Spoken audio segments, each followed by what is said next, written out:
Already நம்ம John Cena ஹீல்டனா மாறி மிகப்பெரிய சம்பவத்தை பண்ணிட்டாரு. ரசல்மேனியா 41 மிகப்பெரிய ஹைப்புக்கு போக முக்கிய காரணமே நம்ம ஜான்சினா தான். ஓகே, மேட்ருக்கு வருவோம். ராக் அண்டு ஜான்சினா கூட்டணியில் ஒரு புது மெம்பர் ஜாயின் ஆக போகிறதா ஒரு தகவல் வந்திருக்கு. அது யார் தெரியுமா?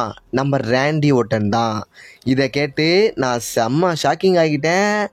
ஒருவேளை இது உண்மையாக இருந்தா தாரதப்பட்ட கிளிய போகுது.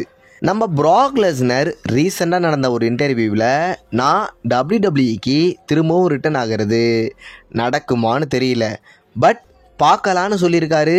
இதை கேட்டு ப்ராக் ரசிகர்கள் சோகமாக ஆகிட்டாங்க. ரசல்மேனியா 41 கோடி ரோட்ஸுக்கு ஹெல்ப் பண்ணுற விதமாக யாருமே இல்லை. ஒருவேளை ஷாக்கிங்காக ப்ராக் லெஸ்னர் கூட கோடி ரோட்ஸை சேவ் பண்ண ரசல்மேனியா 41 ரிட்டர்ன் ஆக வாய்ப்பு இருக்குது. இது நடந்தால் எப்படி இருக்கும்னு மறக்காமல் கமெண்டில் சொல்லுங்கள்.